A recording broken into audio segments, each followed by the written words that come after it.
This is Meredith with the Cedar Rapids Public Library. Today, I am coming to you from the deepest depths of the programming department. I'm here with our Glowforge Laser Engraver to show you how our keychains were made for one of our Summer Dare weekend programs. You know, I think everyone's priorities have shifted towards health and wellness in the last couple months, but let me tell you, the library is still dedicated to rolling out some pretty amazing equipment like this, eventually for the public to use as well. But until then, we're going to keep making things and showing you how it's done. So hang on for just a second. Here you can see the Glowforge in its very own environment in the wild of the programming department. So, in case you're not familiar with tools like this laser engraver, it belongs to a category of tools called CNC machines. And what it does is it uses subtractive measures to create things. So rather than, like, for instance, a 3D printer where you add and build material to create an object, the laser in this machine cuts through or engraves to take material away. Now, ladies and gentlemen, I would not suggest sticking your hand in the bed of a laser cutter on a regular basis. The machine was nice and cold, so I wanted to show you about how big it is. I put my hand inside of the bed, and at the very top of the machine, in the image here you can see, that's where the actual laser is attached to a carriage.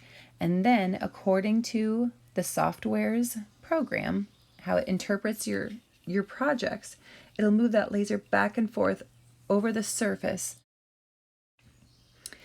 And you can see here, it cuts and it engraves. It can cut something up to 1/4 of an inch thick if it goes over once. If it's up to 1/2 of an inch, then you'll have to make probably more than one pass across it or flip it over to the other side to make sure it cuts all the way through. Now you can put an object up to about 2 inches in the scanning bed to engrave it, and you can get a depth of engraving of about 5/10 of an inch, depending on the material. Now, once you have your hardware in order, your laptop, your computer, your tablet, and the actual machine, it will require some software to be able to create images to cut or engrave, and then to send to the Glowforge. Glowforge comes with its own free web-based software. That's no problem.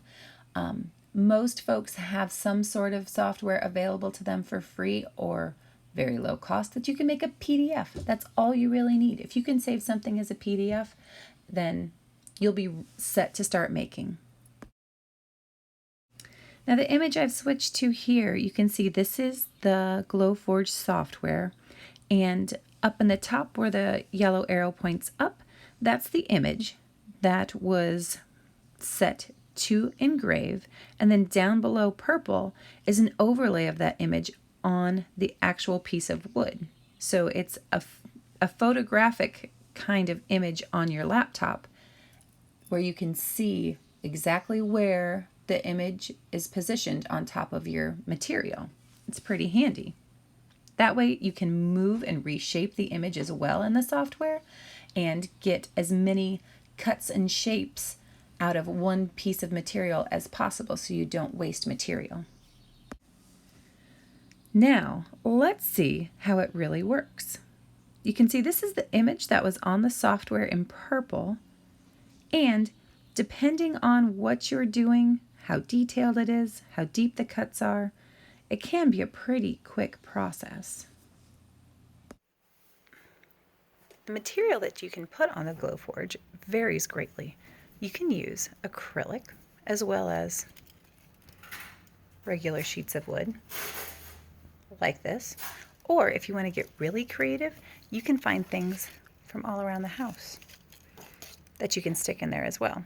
So don't feel as though the limits are a sheet of wood. Here are a variety of different materials that the Glowforge can cut, and some different ways that people have used them. So we started with wood, but here you can see it cuts fabric, You can engrave or cut leather. You can see what detail you can get in this example.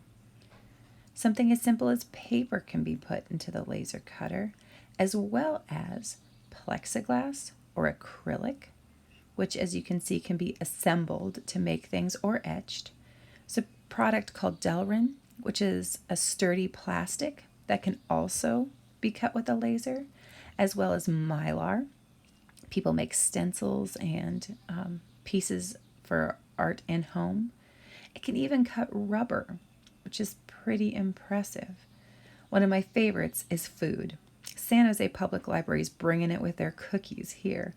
And really, there's a lot more. You just have to be very careful with the specifications for each machine and be aware that some objects and materials will give off different kinds of fumes. Different plastics may melt instead of cut, so just make sure you're keeping track of what your machine is capable of. Now, in my humble opinion, this is why I think laser cutters and engravers are so cool. You can really draw or create anything straight from your imagination.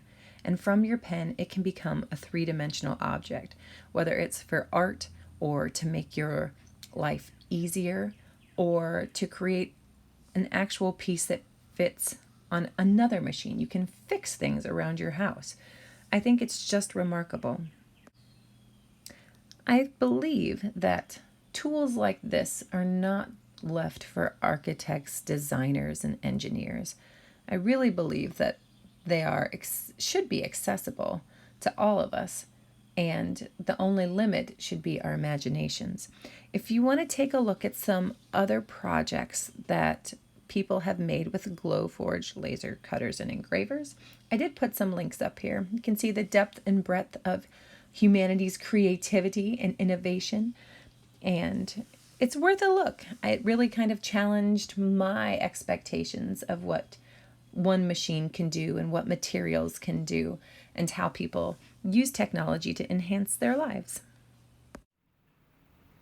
From all of us here at the Cedar Rapids Public Library, happy summer, and thanks for watching.